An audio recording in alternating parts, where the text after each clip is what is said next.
individuals and communities around me. And I hope that this is something that maybe most of us think about on a daily basis too. Now let me share about a cause that holds a special place in my heart. How many of you here know about refugees? Yeah, a few hands. How many of you here know that there are refugees in Malaysia? Okay, yeah. So I grew up in an environment, or when we first started Refuge for Refugees, we realized that a lot of people in Malaysia did not know who refugees were and why refugees existed. A lot of people in Malaysia couldn't tell the difference between refugees and migrants in a country. Until today, our law still kind of pulls together refugees and pendatang asing all together under the same umbrella. And I don't know if that is the most fair representation because of what refugees go through. So for those of you who do not know the difference between refugees and migrants, refugees are people who had to flee the country due to persecution and war. They basically had to flee because they absolutely had no choice. If they were to stay and remain in their home countries, they would die. Did you know that today, in the world today, there are 1 in 78 people are refugees? 1 in 78 people are forced to flee. And let's break that down further. This means that every 2 seconds, one person is forced to flee yet again. And by the end of the hour that I have with all of you, 1,800 people would have left their countries due to persecution, war, or conflict. And this is ongoing until today. The world has progressed so much, but violence has increased in so many levels. Often, families get torn apart, leaving loved ones behind with uncertain reunions. And they flee because fleeing is their only choice. And when I speak to most refugees, I've spoken to many refugees since I've been working in this industry for the past 10 to 11 years, they tell me that for every person forced to flee, hope becomes their lifeline. And that is why, Refuge for Refugees was established. Refuge for Refugees is a non-profit organization that seeks to raise awareness regarding the plight of refugees in Malaysia, as well as provide access to equal opportunities for refugees. Refuge for Refugees was established to create a safe space for the refugee community, a space of refuge, a space of healing, restoration, and safety. It's a place where, after enduring tremendous trauma, refugees can come to us to seek help and support that dignifies and restores their humanity. Today, Refuge for Refugees is dedicated. Could I maybe have, is there a clicker available? There's no clicker? Okay. Let me see if this works.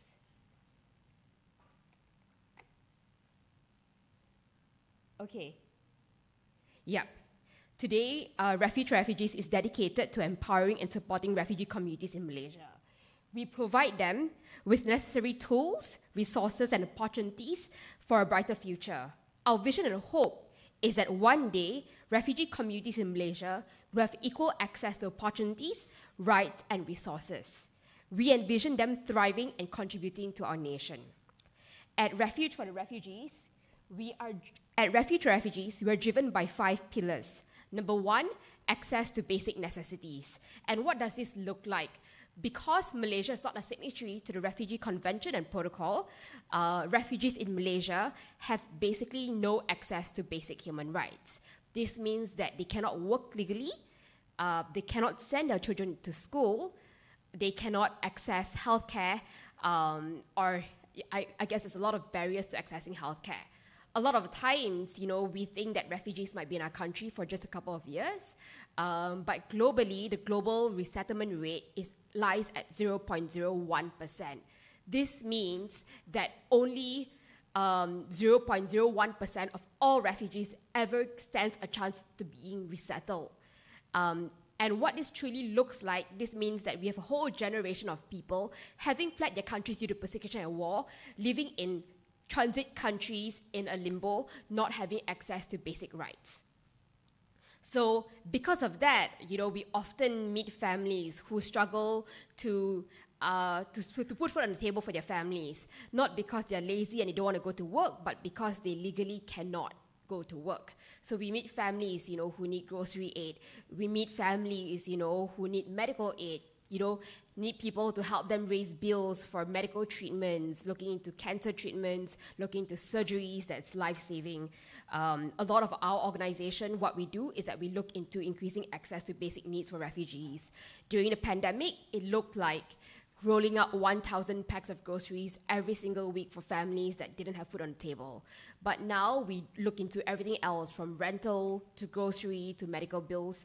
Obviously, we would need to align our resources to see where we can champion refugees, but this is what we do at Refuge Refugees. We also look into education and skills development. Today, Refuge Refugees runs and supports 35 community-based schools, 2 shelter homes, and a social business school for refugees. Because refugees in Malaysia do not have access to basic education, they often go to these things as what we call as community-based schools.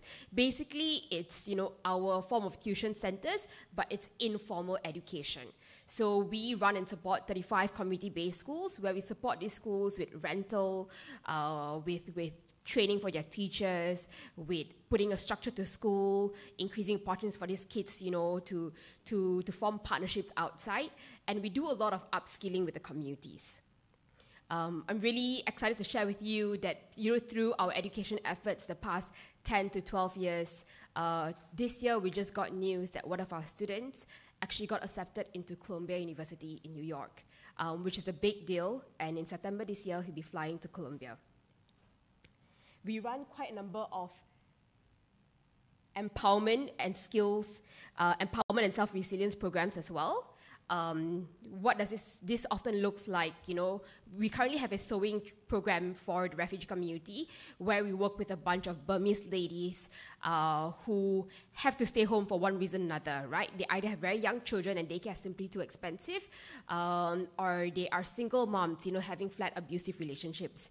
We work with women to sew, to bake, and to create. Basically, we run entrepreneurship programs, just so that women, like this woman here, who has a kid, and can't afford school fees, is able to find a job but spend time with the child at the same time.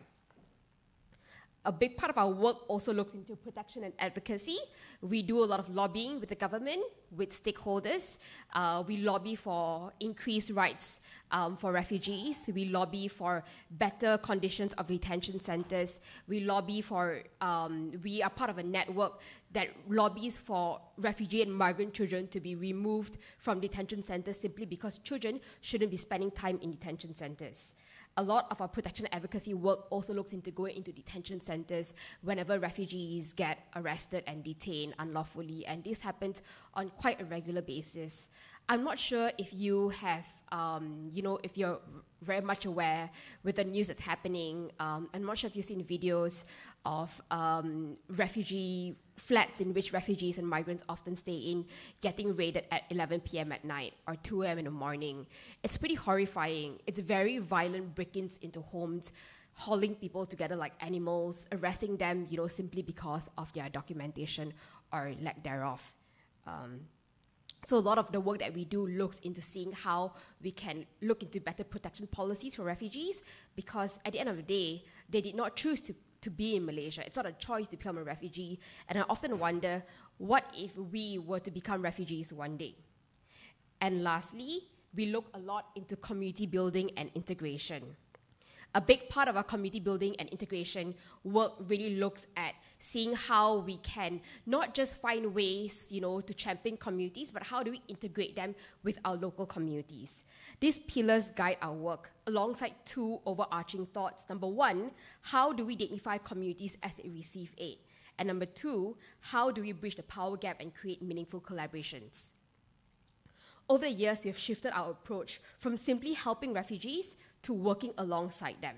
Today, we have a committee representing 5 different nationalities and 6 sub-tribes from refugee communities, where we bounce off ideas with them, ensuring that the project that we develop as an organization aligns with their needs and bring real value. Embracing this approach, we have launched powerful advocacy campaigns, such as the Chin Up Project, where, when the UN came up with the Chin Session policy, we lobbied against it. As organizations, we were ineffective, but when we partnered across a few stakeholders and with the refugee community, within less than a year, we got to overturn the Chin Session policy. If you're curious about it, you can read up more about the Chin Up Project. I believe that the website is still available. We also have an ongoing program called the Dari Dapur program. Dari Dapur in translation means from the kitchen, where we work with refugee and migrant communities to film them cooking dishes that represent home. And to the table, we invite individuals like Chef Wan, Nurul Izzah, Lisa Surihani, where together with Malaysian household names and refugee and migrant communities, we get to enjoy a meal together and find friendship through food. And one of the reasons why we started Dari Dapur program is simply because we wanted to show that migration is for everyone, whether you're a refugee or you're a migrant, but how do we find commonality through embracing each other and being humane and kind to one another. I share with you all this, I see, the signboard going up.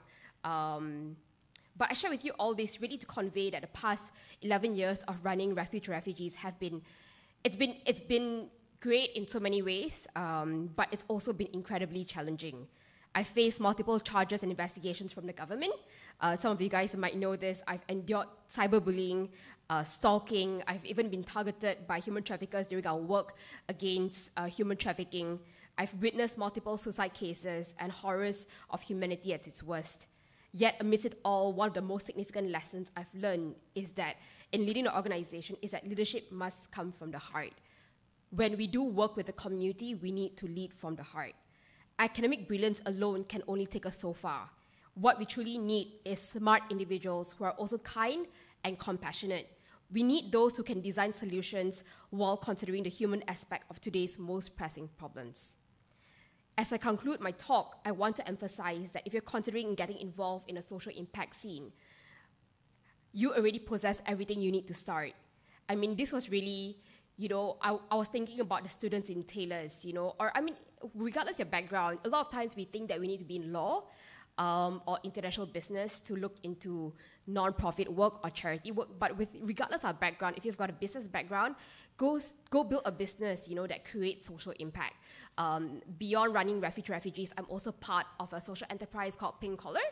Pinkcollar is Malaysia's first ethical recruitment agency for migrant workers looking to place migrant workers into safe jobs debt-free.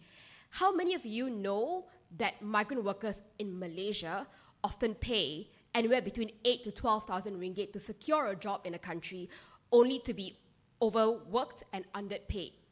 8,000 to 12,000 ringgit. Just a couple of months ago, I had to raise funds for 600 Nepali and Bangladeshi workers that were stuck in Negeri Sembilan because they were trafficked across the borders. They paid 8,000 to 12,000 ringgit to secure a job in Malaysia, only to have their visas taken away from them, their passports, their mobile phones. They were basically stuck in a hostel with 300 other people, with no food, no water, no job opportunities, and a huge debt. But this is a reality of Malaysia. So Pinkcollar exists, to try to tackle ethical recruitment, to look into ethical recruitment, to see how we can place migrant workers into safe jobs. And we don't just do it as a business, right? We ensure that we train workers and place them well in companies so that it benefits both parties. But today, the world has evolved so much that businesses can be so much more impactful. You don't just need to be a non-profit to make a difference. You can be a business with an impact as well.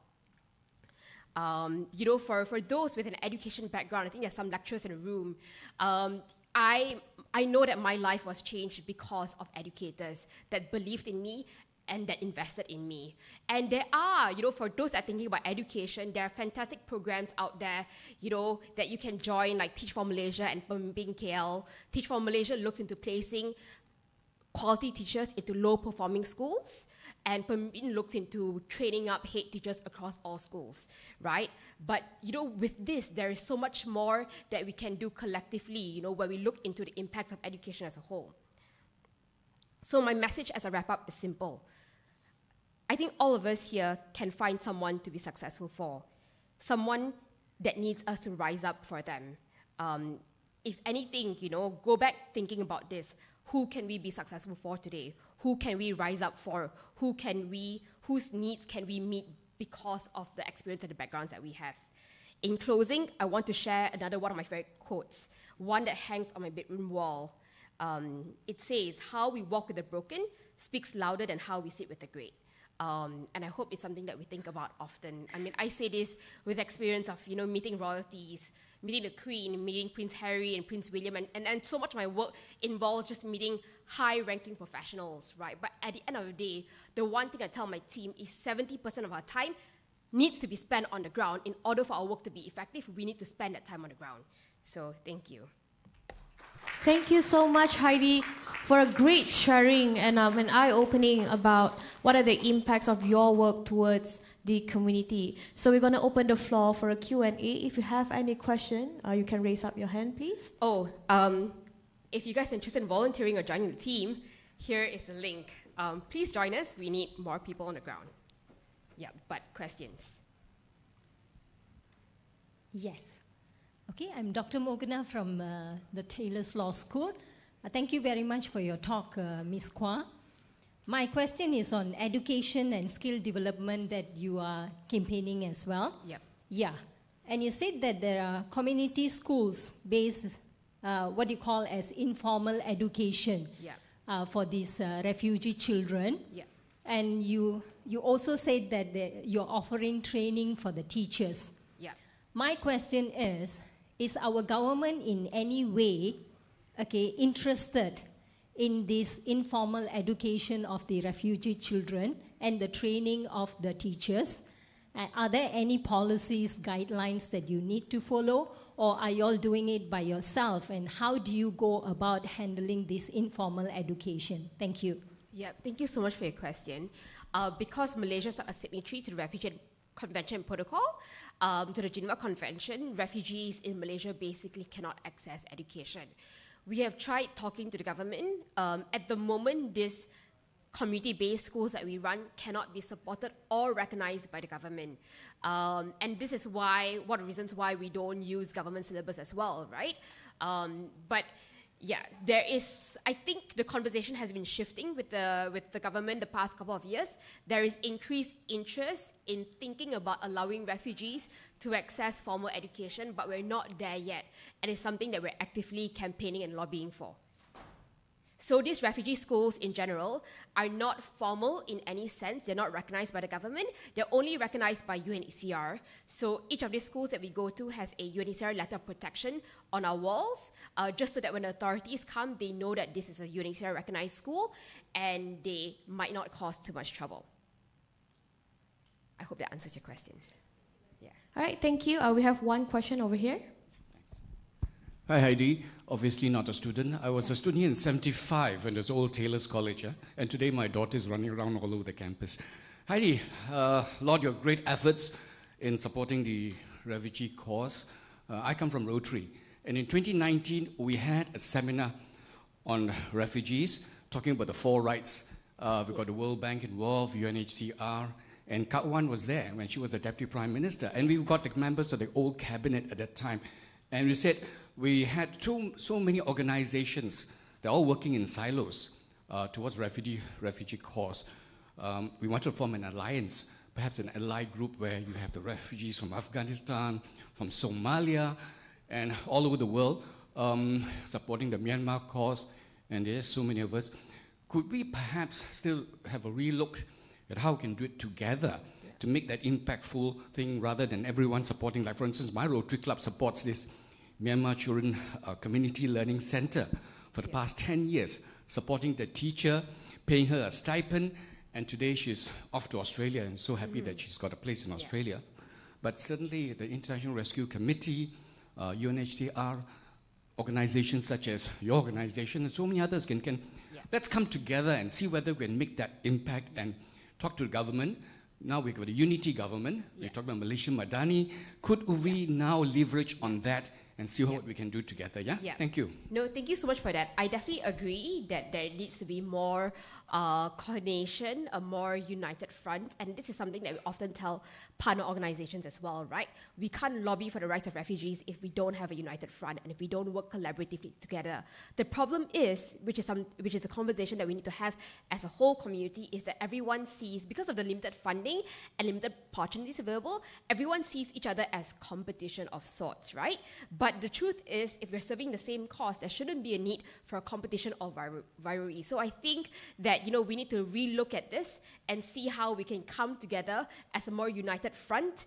And I say this, in reflection that in the groups that I've been part of, there's always people with different levels of experience, right? And everyone feels that there is only one specific way to campaign effectively, one specific way to support refugees community effectively. But the truth is, I think it takes all of us, our different forms of expression, to really champion the community together. So I think there needs to be a stronger body that pulls everyone together to see how we can work collaboratively across the board to ensure that we serve refugee communities the way that actually supports them.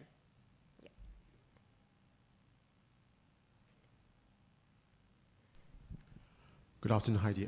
My name is Andrew Koo. I have two questions for you, one looking back and one looking forward. So looking back, in all the work that you've done, now that you've known what you've gone through, is there anything that you would have done differently in order perhaps to best or better prepare you for the challenges that you have experienced? So that's the looking back question. The looking forward question is that a couple of days ago, the Minister of Higher Education came out and said that there's no risk, no security threat to Malaysia to allow Rohingyas to enter local universities. Do you see that as a positive development? For the first time, perhaps a politician is coming out openly to admit that. And the question really is, where is the disconnect? If there is political will, or at least some political will, to allow refugees, maybe in this particular case, Rohingyas, to enter the local education system, is there pushback from the national security apparatus, the bureaucrats that run national security, who seem to be opposed to that? And so how do we move forward? How do we address this apparent difference or dichotomy of views between politicians on one hand and the national security bureaucrats on the other? Yeah. Definitely, thank you so much for that. Probably just addressing the first question first. I think definitely, right, when we first started running Refuge to Refugees, I think a lot of it was just gathering individuals, locals like myself, right, to go like, hey, what can we do for the refugee community, right? And a lot of it comes from us without involving the refugee community. So that was, I think, our approach for the first 5-6 years, thinking of like, how can we help the refugee community? How can we push for certain programs? How do we push for certain access to education for refugee communities without considering what do they actually want? Because our cultures are so different, right? I mean, we come from the urban city. They often come from villages, right? So I think, a lot of the initial years was spent pushing for programs that we didn't know if, yes, some of it impacted and benefited the communities. Some of them were not the most helpful. I think because of that, we've learned to shift our response over the past couple of years to adopt more of this thing called accountability to affected populations. It's a term that is very broadly used and in the US right now, right? How do we be accountable to affected populations? By including them and involving them in creating solutions for the ongoing problem. And in doing so, I think we learned so much more. We learned to run programs that are a lot more effective, and because of that, we got to save on a lot more resources. I don't know if you've got, many of you guys have experience running programs in the community, but imagine trying to push for something that people don't really need, and there's a lot of effort that's being put into it, but very little uptake and very little ownership, and that's often frustrating. That's one of the reasons why the 2016 pilot for refugees, there was a pilot program that allowed refugees to work in Malaysia that failed miserably because we didn't first consider what refugees wanted in the first place. We didn't even consider their backgrounds, their education, their expertise. We just thought of like, hey, you know what? I mean, the government at that point of time thought like, hey, you know what? We should legalize and allow refugees to work, and this is a pilot campaign, so we're just going to take a bunch of Rohingya refugees and chuck them far away from families, right? And there was very little uptake because they didn't think about, separating families once again and the impact of it. They didn't think about the backgrounds or the skills that these refugees had to contribute. So I think, in response to that, I think that's something that we've been reflecting a lot over the years, over the recent years, right? How do we include refugees in creating solutions with us? And I think that has really helped us campaign and do better through our programs. In relation to your second question, I think that, we're in a current government now that seems a lot more open, which is great. I think there are conversations around access to education for refugee children, right? There are conversations now that seems more open to allowing refugees to work in Malaysia because, there is a huge labor shortage. So I think that's very, very positive. I think the concern still comes from the National Security Council, right? And the fear-mongering that comes every time, elections are around the corner, trying to bait that refugees are dangerous and refugees are not safe. So I feel how we can kind of bridge the gap is to tackle this fear that people have with proper statistics and data, right? Engage in meaningful conversations. I feel that we're in a time where we don't have enough meaningful conversations, so there's a lot of fear-mongering that's happening without avenues to properly have effective conversations. And when people realize that refugees are not an actual threat, I think they will be able to be more welcoming towards the refugee and migrant communities. Sorry, Andrew, I hope I answered your question one way or another. All right, Heidi, we have one last question and we can wrap up. Yeah, hi, I'm Bharati. Yeah, there are two things, right? One is that just want to share an experience of a case that we handled. That I'm just trying to pinpoint the role of the employers and also the role of the government or the state, right? So this particular a refugee, right, had an accident, a workplace accident, but instead of sending this person to a hospital, he was sent back to home. There was no treatment or nothing. It was like a burnt from thighs. And he was just recovering, not even, there's no proper medical access and the fear of state repercussions and so on and so forth. So how do we move forward? Bringing in the role of the employers, putting them into accountability or taking responsibility over the employees and so on and so forth, especially the refugees. And second, when I was authoring this report, right, I remember that you were called in for investigation, right? Do you see things are changing, or does that kind of situations, impose a self-restrictions or self-censorship when it comes to criticism against the state or the government? Yeah, thanks. Yeah, maybe to answer your second question first. With the current government, so I was charged once last year, 2 years ago, and I was supposed to be charged again this year, even though the new government was voted in February.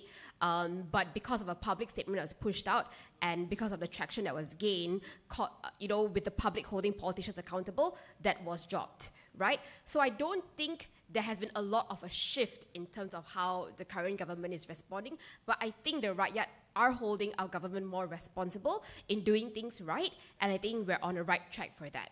Yeah, so I do think that there is a bit more. Has there been more people that are scared of speaking up? Surprisingly not.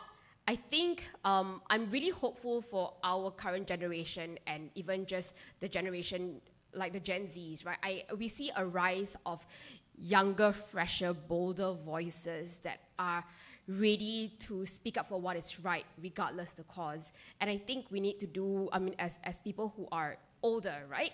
I think we need to do all that we can to champion those voices, because, if we enter into a generation where people are scared to speak up, like nothing will progress and nothing will move. In relation to your first question about, the responsibility of employers. So from what I've learned recently, actually all refugees and migrants, regardless whether you're right to work, actually deserve access to justice of sorts.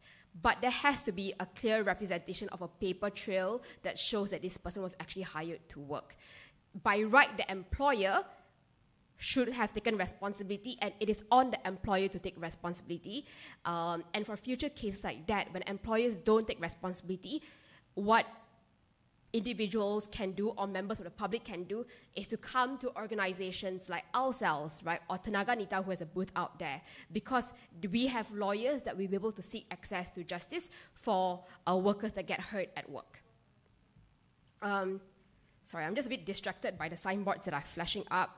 But I guess in conclusion, there is so much more. I mean, I've really enjoyed speaking to you guys and answering your questions. I'll be hanging around. So if you guys have any, remaining questions left, please feel free to come and have a conversation.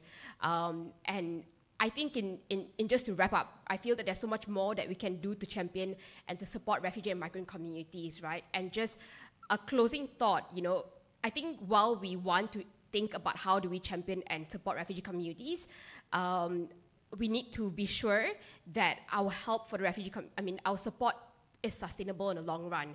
So I was just briefly having a conversation with a few different individuals prior to this, right? There is always, have you guys ever read of this book called When Helping Hurts? It's a book that you can think about reading about, because when help is not done in a way that is effective, or it's always touch and go, it actually does more harm to the community than good. So when we think about supporting and championing communities, let's think about, first of all, the sustainability of our work, but second of all, how do we include them in a conversation when designing programs or solutions together? Thank you.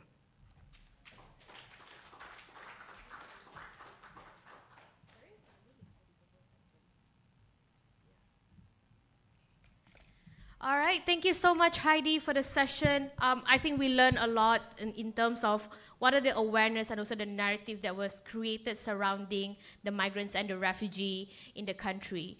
I think it's very important also for us to also consider when we talk about Bangsa Malaysia, who are the people that we want to be, you have to be inclusive with, and these are the works that we want to support, especially moving forward. And I'm really glad to hear when Heidi said we are moving into the right direction when it comes to making these changes and creating a new narrative where we are more inclusive and acceptable of the members of the country. All right? Thank you so much, Heidi, again, for the wonderful sharing. And then I would like to also announce that we are also having booth upstairs, so you can check at LT21. We have booth from Awam, we have CIJ, Minda Kami, where they'll do mental health screening, Epic Homes, and a lot more. So please visit. It's at the second floor outside of LT21. And then next, we also have a forum on IPCMC now addressing violence and death in custody. So if you're interested to watch for the next session, please please confirm your registration, and also please scan the QR code and provide us with feedback, and it is something that we can work on in the future. Thank you so much for your time today, and for the audience on live stream, we will see you later during the next forum. Thank you.